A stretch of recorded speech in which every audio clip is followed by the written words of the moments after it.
안녕하세요, 오신만입니다. 오늘은 내 경험상 자영업자들 중 최후에 어떤 사람이 돈을 벌었는지 그 이야기를 해볼게요. 참고로 내 개인적인 생각입니다. 일단 결론부터 말하면 지식과 지혜가 적당히 돈을 벌게는 해주는데 무식한 사람보다는 더 벌지만 기회주의자들보다는 못 벌어요. 난 26, 27살 사이 경매를 공부했어요. 매주 주말 카페 회원들과 임장을 다녔고요. 경매로 나온 부동산을 보러 다녔습니다. 그때 카페 회원들과 이런저런 이야기를 많이 나눴는데 경매 고수였던 40대 중반의 회원님이 담배를 피면서 했던 말이 나는 몇 년간 수십여 채의 부동산을 낙찰받아서 사고 팔면서 손해볼 때도 있고 수익이 크게 안 남을 때도 많은데 자신이 낙찰받은 물건을 딱 한 채, 두 채 산 사람은 수억씩 올라서 자신의 직업을 가지고도 자기보다 돈을 더 벌 때 내가 직업을 버리고 경매를 왜 하는지 회의감이 든다고 말한 적이 있어요.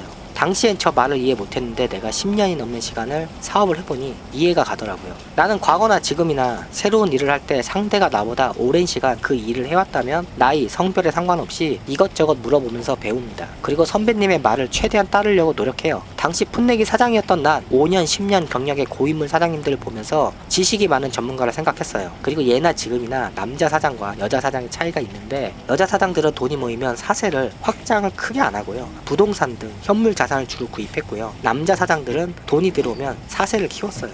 여자 사장들 중에도 사세를 키우는 사장이 있었는데 대부분 안전자산에 재투자했습니다. 오랜 시간 사업을 해서 돈을 벌어도 전세 월세 사는 사장님들이 있어서 왜 집을 안 사는지 물어보면요. 고인물 사장님 왈 집 사면 집값 오르는 게 빠르겠냐, 장사해서 돈 불리는 게 빠르겠냐. 당시엔 정보의 교류가 없고요. 일반인이 상업에 뛰어들기에는 허들이 높을 때라 동남아 국가 중국에서 액세서리 부자재를 무게 킬로그램당 또는 싼 가격의 물건을 가져와서 한국에서 5원, 10원 이렇게 팔아도요. 마진이 굉장히 높을 때였어요. 2000년 초 중반엔 대출도 쉽게 나왔고요. 계약금만 있으면 어떤 집도 살 수 있던 때라 말 그대로 마음만 먹으면 언제든 집을 살 수 있었어요.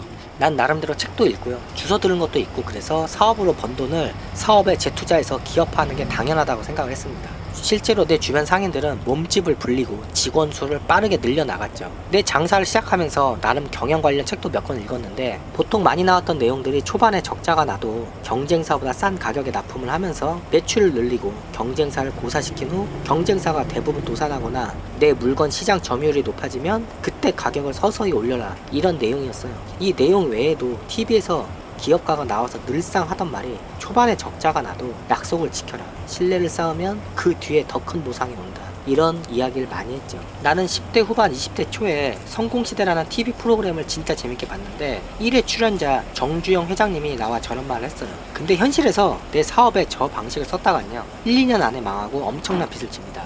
절대로 하지 마세요. 내가 가진 1억에서 2억 많아야 수억 자본으로 택도 없는 방법이에요. 적어도 3년에서 5년 적자볼 각오하고 버틸 그만한 자본이 있지 않으면 안 돼요. 근데 저런 방식을 실제 쓰는 사람을 여러 봤고요. 결과는 진짜 안 좋았습니다. 과거엔 일반인이 정보를 얻는 방법이 신문, TV밖에 없어서 현실성 없고 왜곡된 정보가 넘쳐났어요. 하지만 나이도 어리고 경험이 없던 난 당시 저 말이 나름 일리 있는 말이라고 생각을 했죠. 시간이 차차 흐르면서 나도 어느덧 5년차 사장이 됐고요. 나에게 과거 이런저런 조언을 해줬던 사세를 확장한 사장님들 중 망하는 사람들이 하나둘 늘어났어요. 그리고 시간이 지나면서 사업 초기 들었던 조언들이 나와 맞지 않았던 내용도 있었고 시간이 흘러보니 내가 고인물 사장을 과대평가했던가 고인물 사장이 당시 과장되게 이야기를 했죠. 실제로 나한테 객관적인 말을 해준 고인물 사장은 2명에 불과했습니다. 나도 이제 상업을 이해할 때쯤 보니까 20년, 30년 굳건히 사업장을 지키던 사장님들은 대부분 부동산을 가졌던 사장님들이고 부업 투자로 시작했던 부동산 재테크가 주업이 되었고요. 사업은 부업이 되었어요. 그들은 사업을 목돈을 모으기 위한 하나의 수단으로 생각을 했지 본인들의 사업도 언젠간 기술 발전과 시대의 변화에 직격탄을 맞고 침몰할 걸 알고 있었죠. 그리고 이런 사람들은 중견 대기업으로 사업 키운다는 게 자신의 능력으로는 망상에 가깝다는 걸 알았어요. 즉 자기 주제를 알고 있었다는 얘기죠. 과거 장사로 큰돈 번 사람들 테크트리는 진짜 단순해요. 장사로 목돈을 모아서 그 다음 낙찰계, 일수, 사채, 돈놀이로 연 20에서 30% 이상 수익률을 꾸준히 올렸고요. 세 번째로 그 종잣돈으로 꾸준히 집, 땅을 매수했어요. 아직도 시장에 나이 든 사람들은 금융권보다는요 자기들만의 금융 세계에서 급전을 빌려요. 돈놀이 하는 사람들 보면 그냥 평범한 시장 장사하는 아줌마들이에요. 난 사업에만 오롯이 재투자한 형들이 망해가는 걸 봤음에도요 사업 확장에만 열을 올렸어요. 당시에 난 직원 20명의 소기업으로 사업을 키우려는 꿈이 있었어요. 그리고 기업화를 하면 새로운 아이템을 찾아야 돼요. 5인 미만 사업장일 때는 한두 가지 아이템으로도 버텼는데 그 이상 커지면 기존 아이템으로 다수의 직원을 먹여 살리는데 한계가 찾아와요. 새로운 아이템을 찾아야 하는데 이게 엄청난 자본과 시간이 들어요. 직원이 늘어나면 사장은 자연히 일에 손을 떼게 되고요. 진짜 사장놀이에 빠져들어요. 고정비는 늘어나고 만들고 수입하는 원자재 가격은 오르지만 내 아이템은 10년 전 가격 그대로입니다. 수익은 악화되고요. 대내적인 일이 터지면서 고정비가 높다 보니 사업은 금세 어려움에 처해지죠. 동종업계 사장님 중 가장 크게 성공한 여자 사장님이 계신데 처음 시작은 우리와 같이 직원 3명 거느린 작은 공장 사장님이었어요. 여자 사장님이 일본 유학을 해서 일본어를 원어민처럼 구사했고요. 디자인을 공부한 재원인데 중국 개혁 개방에 맞춰서 중국어 공부 중이었고요. 영어도 수준급이었어요. 결국 4개 국어가 가능해졌고요. 누가 봐도 멋진 여자였습니다.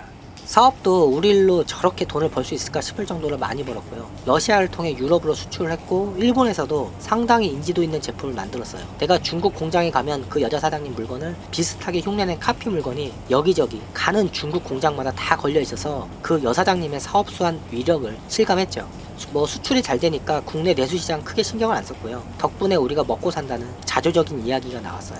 여사장과 동업자가 있었는데 그 둘은 벌은 수익으로 주식 투자를 했고 리먼 사태 직후 주식 투자라 엄청난 수익을 봤어요. 다시 그 돈을 부동산에 투자해서 평생 먹고 살 만큼의 돈을 벌었다는 이야기를 들었죠. 본인의 입으로 이야기한 건 아니고 카더라 통신으로 돌고 돈 이야기지만 그 여자 사장님은 은근히 그런 자신의 소문이 퍼지길 바랬죠. 우리와 비슷한 규모로 시작을 했는데 딱 5년 후에 직원 40명을 거느린 중소기업이 됐어요. 일본의 상주 직원을 파견할 정도였고 중국 시장 진출도 준비 중이었어요. 다른 상인의 시기, 질투의 대상이기도 했지만 그 여자 사장의 능력과 포부, 야망은 대단했어요. 딱 한 가지 이해가 안 갔던 건 단일 아이템으로 직원 40명의 월급, 저 엄청난 고정비를 유지할 수 있을까라는 의구심은 들었어요. 나도 당시 호황이긴 했는데 알바 포함 직원 월급과 고정비가 늘어나니까 크게 번다는 느낌이 없었어요. 그러다 내 일을 봐주던 중국 동포를 통해 잘 나가는지 알았던 그 여사장님이 사업이 어렵다는 이야기를 들었어요. 나를 알기 훨씬 전 그 중국 동포가 그 여자 사장 가이드를 해주면서 알게 된 인연으로 같이 일은 안 해도 중국 진출 과정에서 난처한 일이 생기거나 하면 여사장은 이 중국 동포한테 도움을 청했죠.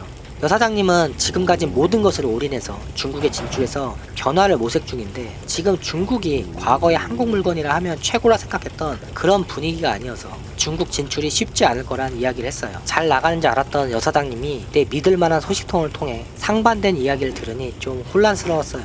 난 그때 여자 사장님이 잠시 그냥 경영난을 좀 겪는지 알았고 금방 복구할 줄 알았어요. 워낙 능력이 출중했던 그 사람이었기 때문에요. 근데 얼마 후에 진짜 폭삭 망했습니다. 일본에서 무슨 일이 있어 사업을 철수했는지는 모르는데 중국의 모든 걸 올인한 상황에서 얼마 뒤에 사드 사태가 터지는 바람에 진짜 그간 준비한 게 다 날라갔어요. 이후 여 사장님은 동업자의 배신과 국내에서 세무조사까지 받아 더는 일어서지 못할 정도로 사업이 아작이 났습니다.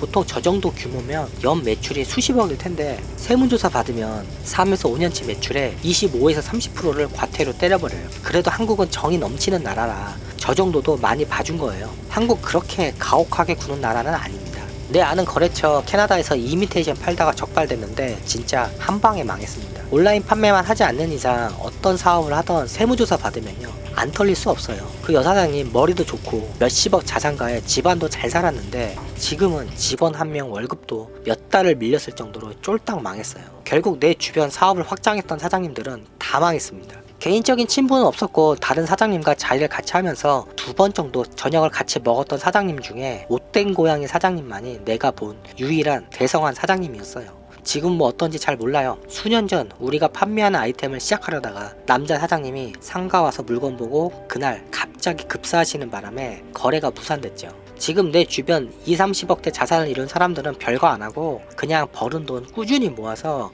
6년에서 10년 전 서울에 아파트 구입한 사람들이에요. 개척 정신이 있고 지식 통찰력이 있던 사람들은 자꾸 새로운 게 보이니까 돈이 모이면 투자하고 시장을 개척하고 새로운 걸 만들다 실패하죠. 새로운 걸 하니까 주변에 물어볼 사람도 없고 맨 땅에 헤딩하면서 목표 한 발 접근하는데 금전적 손실이 상당합니다. 문제는 자본이 끝까지 받쳐줘야 하는데 그게 안 되면 중간에 망하는 거예요. 내가 몇 년 전 한참 사무실 넓히고 직원들과 밥 먹고 회식하는 모습을 지켜본 다른 상가 형님이 내게 했던 말이 야, 넌 내가 망했던 방식을 그대로 따라하는구나 라고 말했어요. 주변의 형님들 보면 일 끝나고 직원, 그 직원의 친구까지 불러들여서 낮에는 좋은 사장, 밤에는 좋은 오빠, 형이었던 사장들은 지금 다들 상태가 안 좋아요. 나 역시 사업을 확장하고 고정비가 늘어가는 사업체를 보면 그들에게 내 과거 모습이 보입니다. 누구나 다 덕망 있고 좋은 사람이 되고 싶어요. 하지만 결국은 아무리 좋은 머리, 아이디어가 있어도 냉철하고 이성적인 사람을 못 이깁니다. 버는 돈으로 부동산이나 투자하라 말하던 어른들이 배포가 자꾸 꿈이 없다 생각을 했는데 내가 나이가 드니까 나 역시 부동산에 투자라고 말합니다. 내가 지금 가장 후회하는 것 중 하나가 현실보다 이론적인 걸 더 믿었던 거예요. 제조업 수익이 금융자산 수익을 이길 수 없다는 진리를 알고 있었어요. 근데 솔직히 이론으로만 알았지 피부로는 못 느꼈어요. 그리고 사실 확인도 없이 허풍 떠는 고인물 사장의 모험담을 믿었던 것도 문제였어요. 2010년쯤에서 우리 상가 사람들은 둘로 나뉘었어요. 중국 진출을 발판으로 사업을 확장한 집단과 부동산을 취득한 집단. 결과적으로 볼 땐 현물, 금융자산을 취득한 자영업자들이 정답이었고요. 지금 코로나 사태를 그냥 휴식기간이라 생각하면서 즐기는 반면에 사업에 재투자한 자영업자들은 사업을 접고 나가든지 지금 일용직, 건설 현장으로 내몰려 있어요. 꿈과 망상을 구분하기 힘든데 적당히 이득을 봤을 때 잠시 물러나 쉬면서 주변을 둘러보는 것도 또다시 전진하기 위한 좋은 방법입니다. 흥해도 보고 망해도 보니까 이제야 진짜 뭔가 알 것 같아요. 다음에 정말 잘할 자신이 있습니다. 그게 언제 될지 모르는데. 자, 그럼 다음 영상에서 봐요. 안녕히 계세요. 빠이빠이.